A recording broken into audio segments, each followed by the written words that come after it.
Tonight, on a very special edition of Up Your Spooks, 2 new shows enter the ring. To compare, contrast, delight, and devour.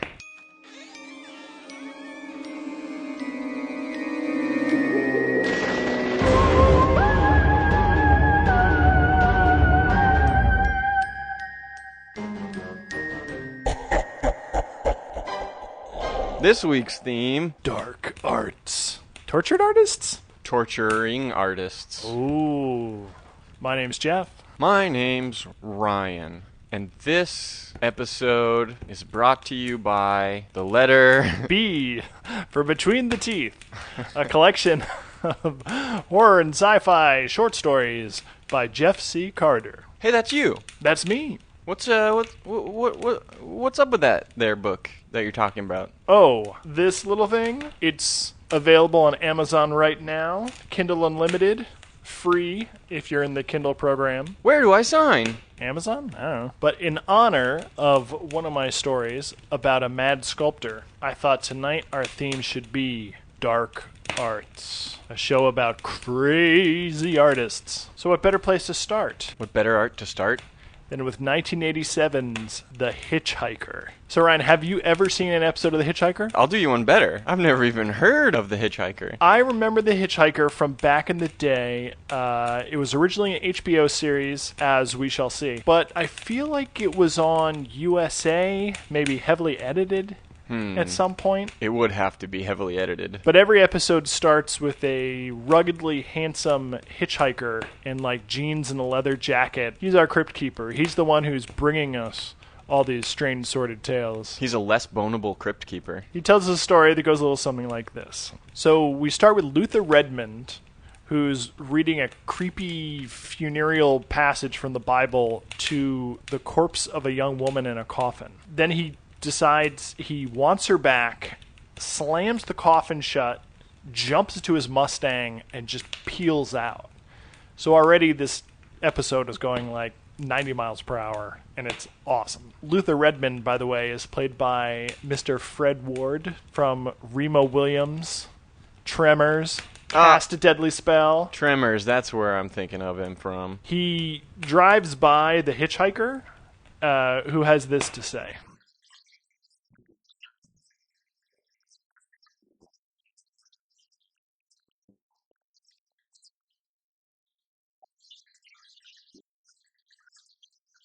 In universe. That's right. The hitchhiker is actually in the world of the story. He's on location. He could affect things, but like the Watcher. Like Uatu, the Watcher on the moon, he only records. Yep. And what's kind of funny is that the next character we meet is also walking down the side of the road in need of a ride. So it's kind of weird that he drives past the hitchhiker and up to this other lady, and he's like, "Hey lady, hop in the car." And you're like, who's this lady struggling with this big suitcase? And it turns out that it's his ex, Ariel. Oh, is it? Yes. Okay. I mean, I was a little confused on that part. It opens with him staring at a half-burned corpse, which is her. So that was a flashback. Or a flash forward. It's a little timey-wimey. Yeah, right. We'll get into it. So he's driving down the side of the road, and it seems like he happens upon this random woman, but she's very mad at him. And we can infer pretty quickly that she's a jilted ex-lover. He's trying to get her in the car. She wants nothing to do with him because she's storming out. He promises to give her a ride to the bus depot. And so she gets in the car, and he's kind of being nice, and he's like, no, I promise I'll take you to the bus. And then he drives past the bus so that she misses it, starts driving like a maniac, slams on the brakes, kicks her out of the car, and you're like, okay, this guy is a real jerk. Like, this must have been a bad breakup. Then he runs her off the road, and she like has to like jump off into a ditch. All right, this guy's like gone like 0 to psycho in under 60 seconds. And so she's collapsed on the side of the road. He jumps out and starts like reciting poetry to her. So this guy is super messed up. There is a really bad relationship. But he gets her back in the car, takes her home, puts her in bed, and lets her rest up. That night, he's in his barn working on his art or whatever, and a young drifter named Cal shows up and tries to steal one of the cars. Luther, busts him. He's not upset. He's like, hey man, there's no engine in that. You're not going to get very far. This young man, Cal, wants to get out of there, but Luther lures him in with an offer of a modeling gig. And he's like kind of checking him out. He's like, turn around. He's like, yeah, you're perfect. And he shows him a newspaper with a front page story about a tragic murder-suicide. And he says, this is the inspiration for my new sculpture. And I guess Cal is going to be one of the models. So Ariel sticks around. Even when she wakes up, she's kind of just stuck there in the middle of nowhere in this barn. And I guess she knows what happens if she tries to walk to the bus again. So she takes an immediate shine to Cal, and Luther dresses the two of them up like the dead couple in the photographs, and he makes them pose on the hood of a car. And he's like this weird taskmaster. He makes them hold these poses for hours, and he's taking all these photos. And at some point, Luther reveals a childhood memory of a car crash he saw when he was a little boy.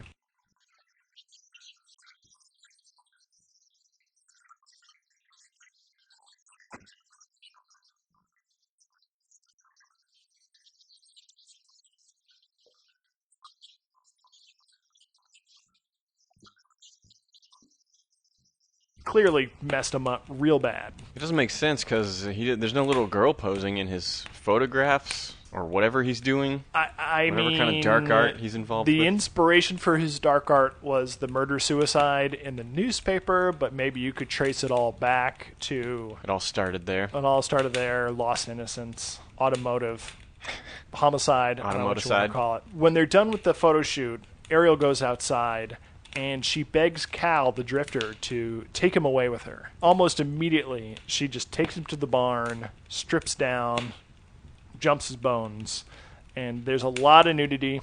It's very much an HBO show, sort of prime 80s love scene. All the while, Luther is sculpting replicas of their bodies and like posing them on the car, and then he busts out a frickin' flamethrower. A very big flamethrower. A big flamethrower, and he's quoting the Bible, like all this, fire and brimstone stuff, while he's shooting the bodies and burning them up. He summons Cal and calls Ariel a harlot. Cal defends her, but Luther claims that she uses these same old stories to seduce men. And he's like, oh, what did he tell you? Did she beg you to take her away with him? And she does this all the time. Put it all behind you. And then he actually gives Cal his car keys. And he's like, just go on, get out of here. This is a messed up situation.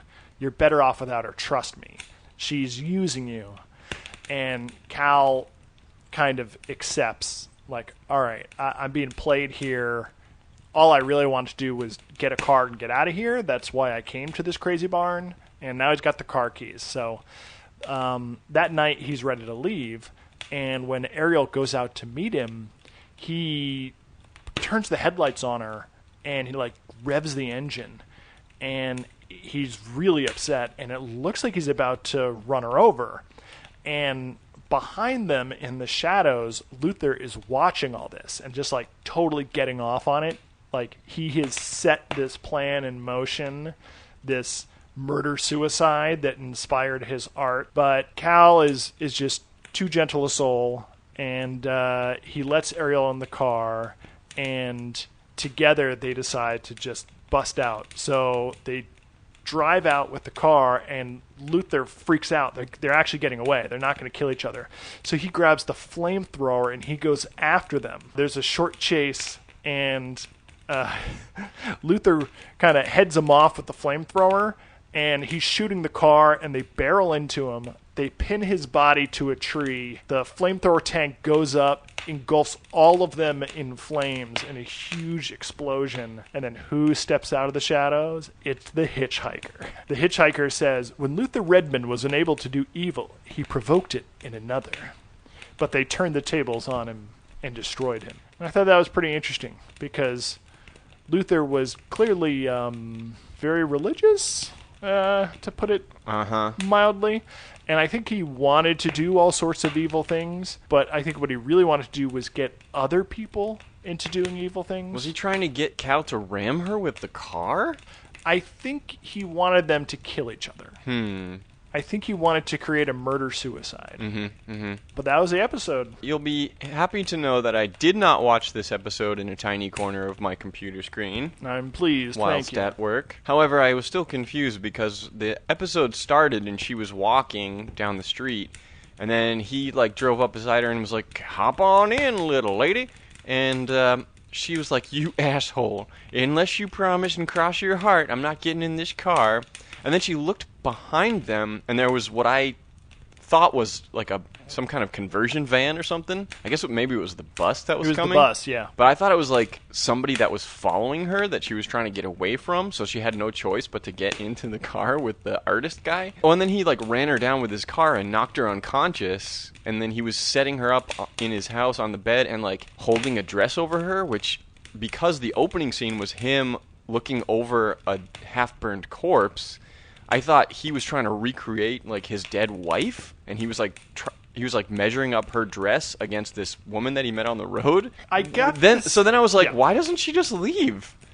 Why is she staying? Is he paying her really well? I didn't get the part where they had been together previously. I think Ariel and Cal were both survivors of abuse. I mean, it was a little more explicit with Cal.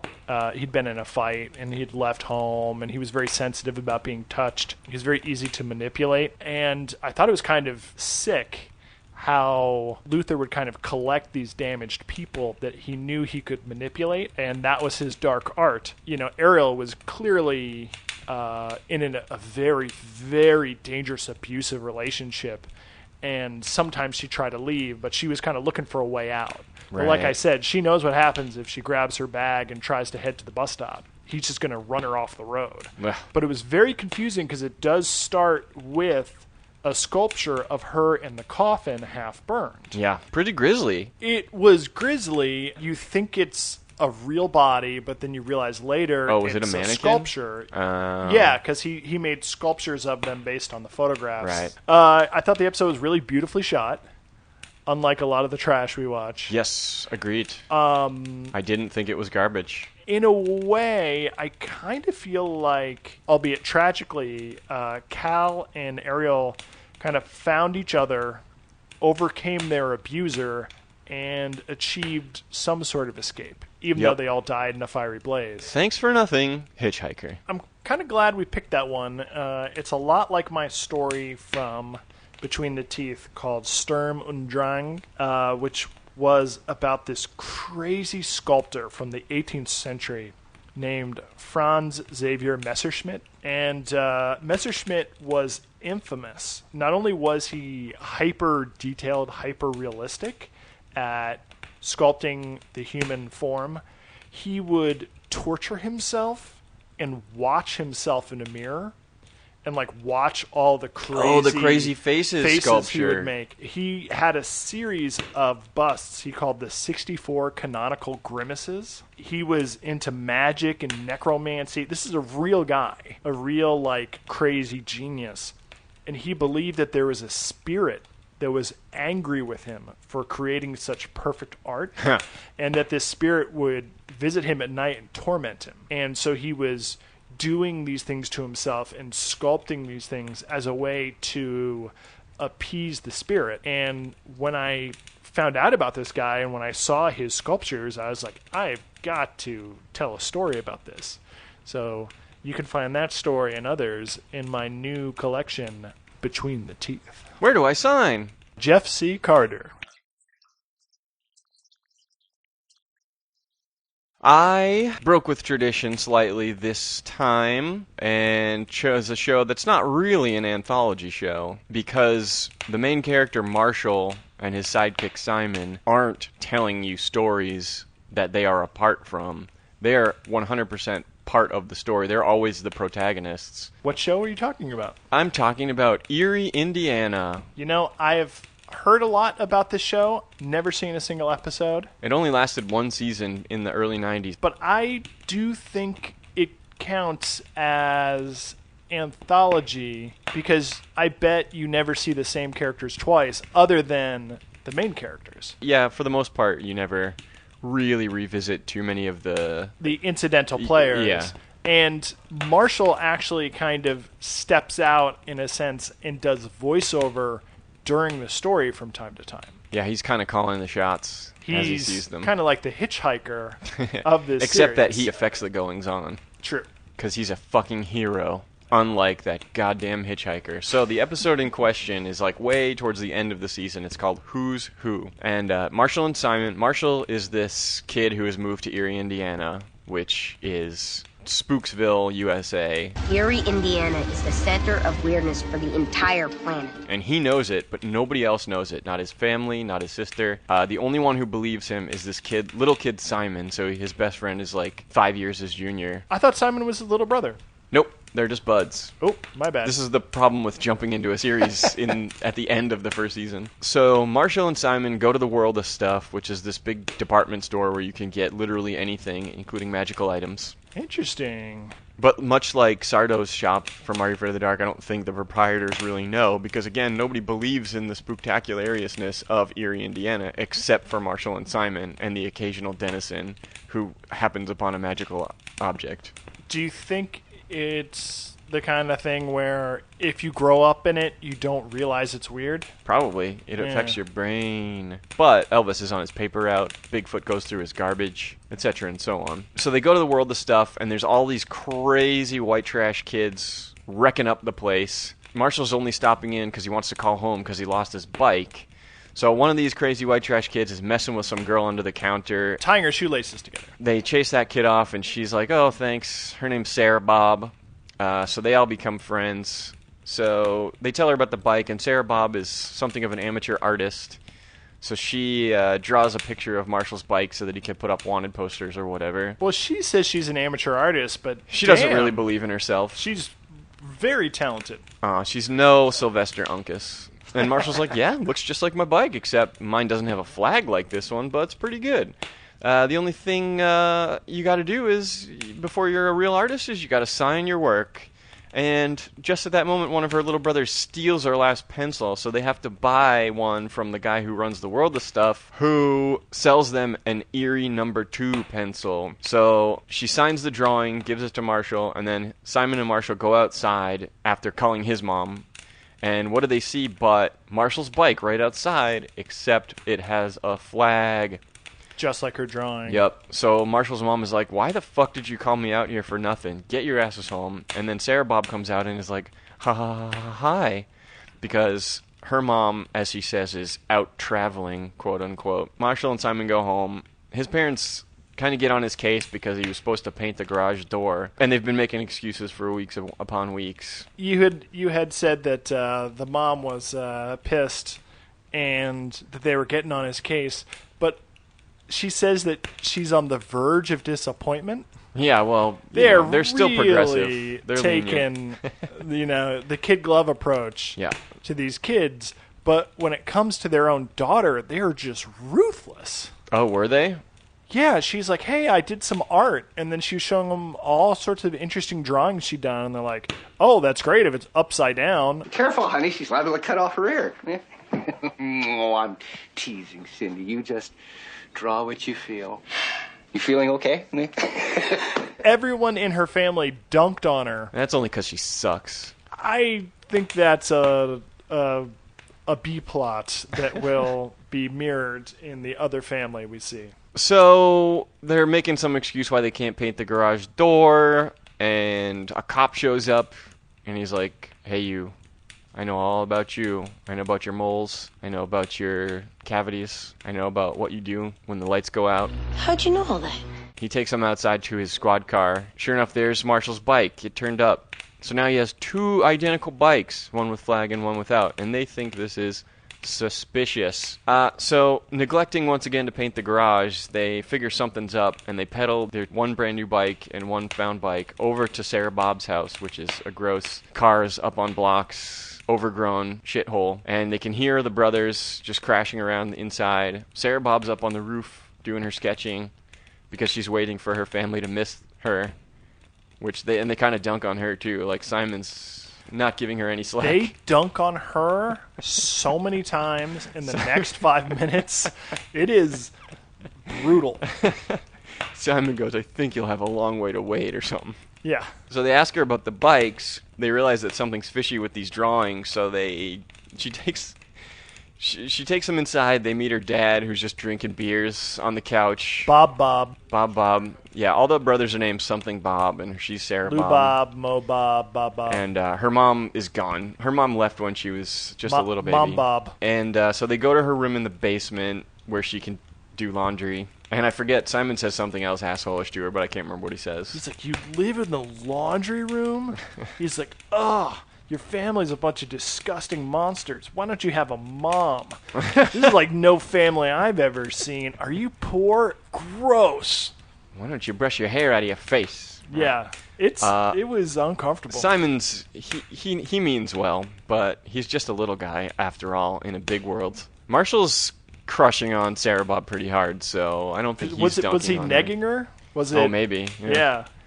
Was it that's some pickup artist shit? Where he's like, if I just make this poor, put upon, motherless girl feel even more like garbage, perhaps she'll fall in love with me. He's trying to show her how much her life sucks so that she'll run away, possibly with him. So they see one drawing which looks very familiar, but she kind of covers that up.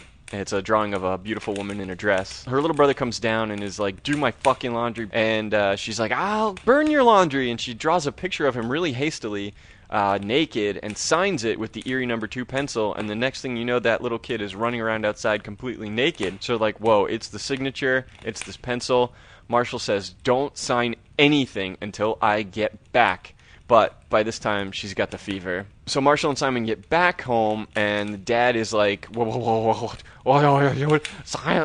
Marshall, yeah, this is not what I had in mind. And they look at the garage door, and it's a ripping portrait of him and Simon riding hogs down the highway with the sun setting behind them. And Dad says, I want you to, as long as it won't stifle your creativity, paint over this before your mom gets home. And there's that double standard again. Yeah. Well, he doesn't like it. But yeah, it comes out in their attitudes, which is, even though he was supposed to paint the garage, and he did this cool, like, side of a van, biker mural. He's like, if it's okay with your artistic sensibility, you know. Yeah, but boiling under the surface was the implication of, I'll tan your hide unless you paint this white. So Marshall's like, where's Mom's gone? And the dad's like, yeah, she vanished. I don't know. It was weird. Oh, and just at that moment, Simon comes to the realization that that picture that looked so familiar was someone he knew very well.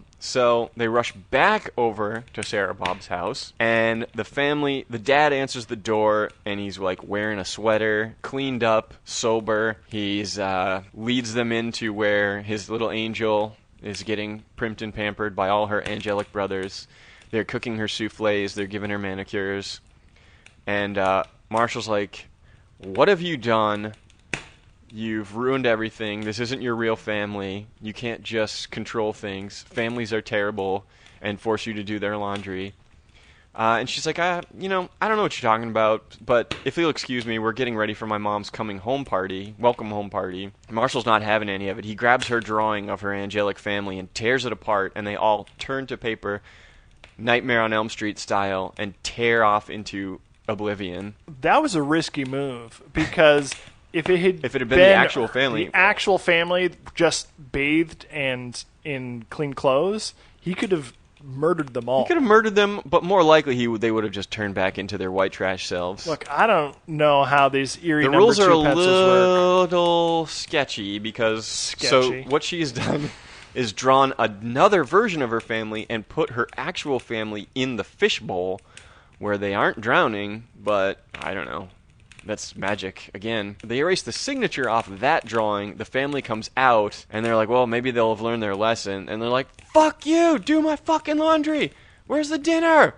and they start breaking stuff. But that's the emotional catharsis where he's like, you need to talk to them and tell them how you really feel. And then Marshall says, no, now's your chance. Like, tell them off. So she's like, screw all of you, family. I'm not doing your chores. I'm not your slave. Not anymore. And then they continue to tell her to fuck off and eat their boogers.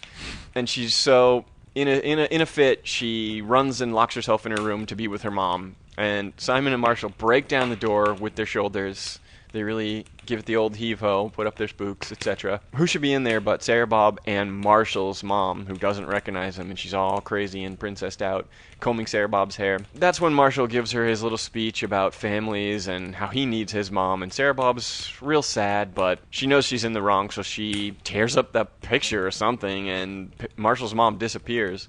So the weird thing is that this drawing brought Marshall's actual mom here and zombified her, instead of creating a second mom. Unlike the family. So that was the real risky move, because that was actually her. Right. And then Sarah Bob's like, well, peace out. And she fucking draws a picture that we don't see and disappears. At first, it kind of looked like a blank page. And I was like, oh my god, did she just like, wiped herself obliterate out herself? of existence. But it turns out she just drew herself away to Paris with a mom. Hopefully she didn't steal anyone else's mom, because I don't know if that means she learned her lesson or not. The problem is that she couldn't bring her mom home because she lost her mom at such an early age she couldn't remember her mom's face. Yeah. So I'd like to think that she's in Paris somewhere with a faceless woman.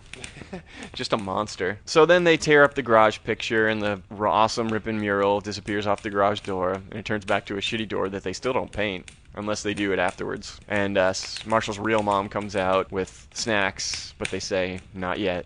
We still got work to do, or whatever. I didn't actually notice, but hopefully they took the number 2 pencil. I don't know if Sarah Bob took it with her. Usually, at the end of each episode, they collect the spooky item. They have an evidence locker where they put all the cursed items from the town. Oh, like and Friday the 13th the series. Yeah, Marshall wears the key around his neck. Is that what the key was from? Yeah, so Okay. all kinds of crazy shit in there. That's a lot of power and temptation. Yeah, but he never uses it. He's a true hero. Wow. True hero. Yeah, I was thinking that too. Like, if he had the pencil, like, take that pencil. Take the pencil, of course. Just draw ice cream sundaes and stuff. Yeah, you could probably draw a decent enough ice cream sundae. I don't think they took the pencil, but the pencil got left behind. Oh, it did? Well, then they definitely put it in their evidence locker, even if they didn't show it. All right. Because Marshall is too responsible to leave that kind of thing lying around. Fair enough. So I don't think Sister does deserve a ton of praise, because when she sees the garage mural, she's like, whoa, what the fuck? I'm the artist. This is bullshit. Marshall's not an artist. He sucks. Praise me. Well, she desperately wants attention She's a and validation. brat. No, She's a needy brat. I think it should be noted this story was written by a woman, and the female characters are pretty put upon. Well, Sarah Bob is really sympathetic. Sarah Bob is basically a servant in her family. Her mother's not around, and in Marshall's family, the older sister is overlooked and marginalized, ignored. Yeah, I don't know. I think she's spoiled. Not in this episode, Think but you're a misogynist.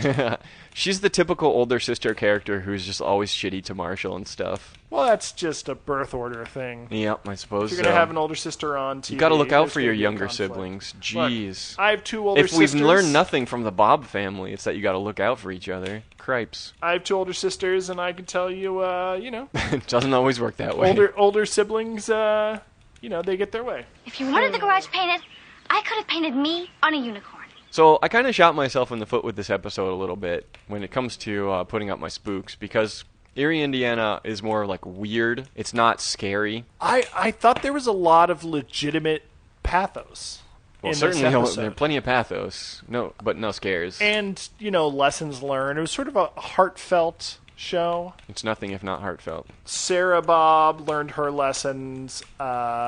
Marshall learned a little mini lesson about doing hard work yourself. Yep.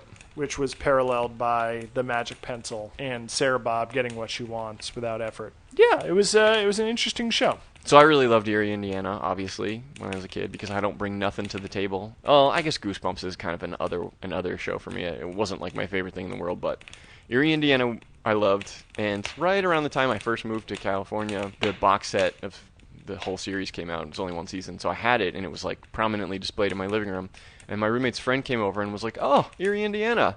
Yeah, I used to work on that show. I was like a PA or whatever." And he told me all these fun behind-the-scenes stories about his involvement with the show and stuff. It was like it was cool. It was a nice little taste of the Hollywood life Awesome. for a show that I actually liked. Did you feel like Marshall coming out from the Yeah. East Coast to Yeah, a strange totally. place? You want to review these two? Put up your spooks. All right. Body count. Body count 3. 3 for the Hitchhiker. Pretty good for Hitchhiker. Body count for Eerie, Indiana was, I guess, 0.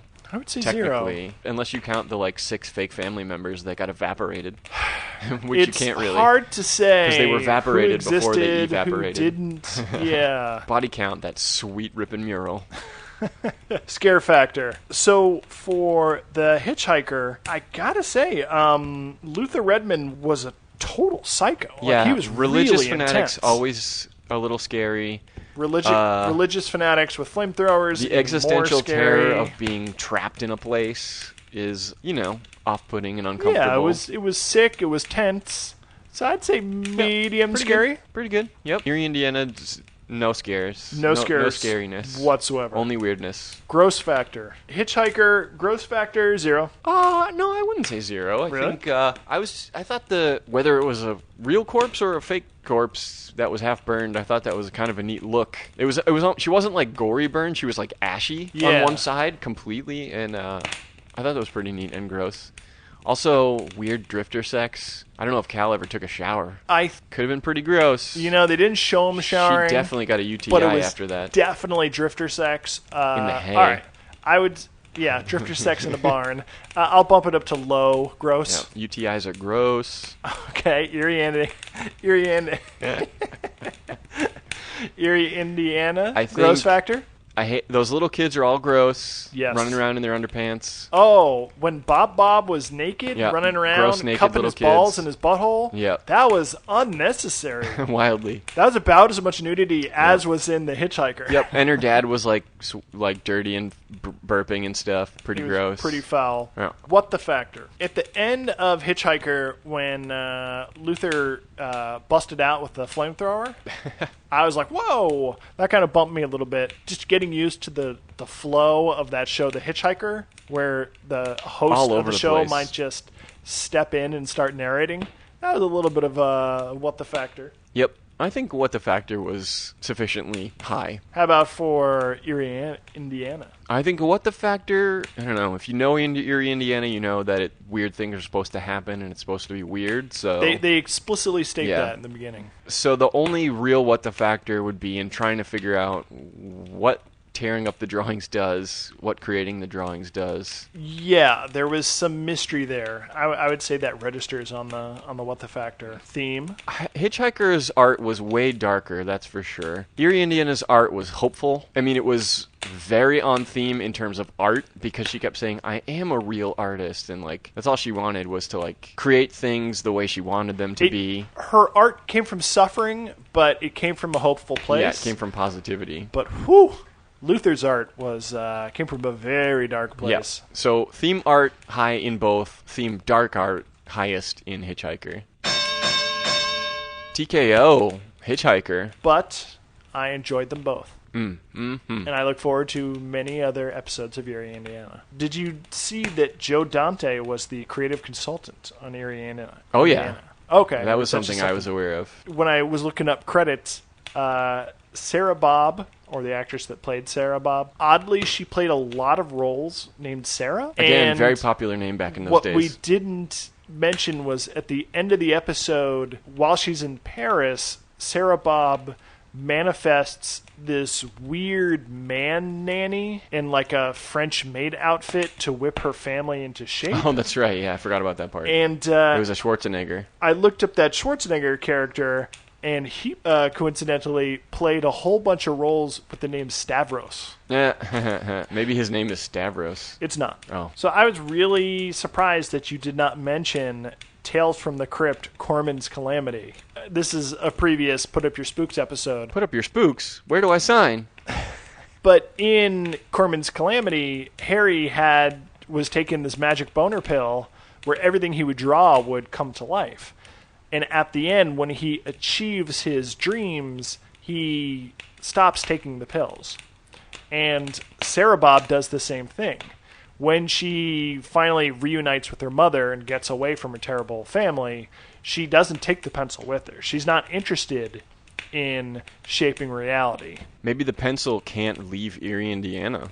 Oh, that's a good idea. I was thinking it was interesting that it was a pencil because just like the boner pills in Corman's Calamity that probably have a limited prescription, the Pencil's gonna run would out. eventually run down to a nub, and that would actually Or be kind of maybe interesting. it doesn't. Oh, I guess it is a magic pencil. It is magic. Although if you're going by pencil rules, it would. I am applying pencil rules to the number 2 pencil. Also, its eraser would run out way faster than Yes, the lead. but when she erases her signature, it's with a regular eraser, not the magic pencil eraser. Okay, then.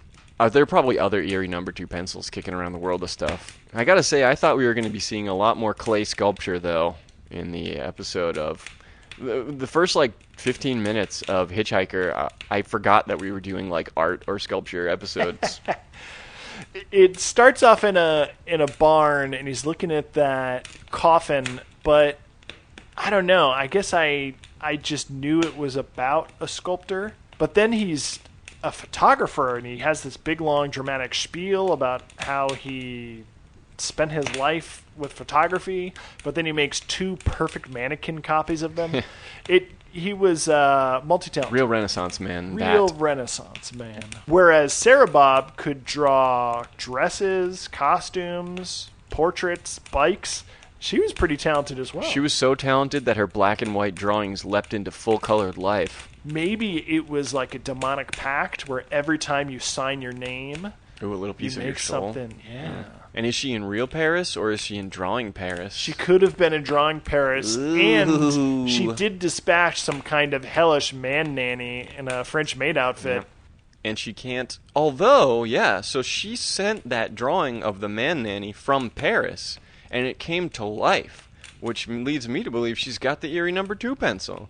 Or was it because she did the drawing and signed it in Paris and sent it to Erie, Indiana, and once it crossed the She state still would have had to use boundary. the pencil, unless the magic was in her the whole time. Ah, shit. All right. Case not closed. Yeah. All cases in Erie, Indiana are open cases. No shuts. Still don't believe me? You will. So, I did this sketch, and I want you to look at it and tell me what you think. That's Dr. Vink and the Crypt Keeper? It's us. Rerun for your life! And read between the T's.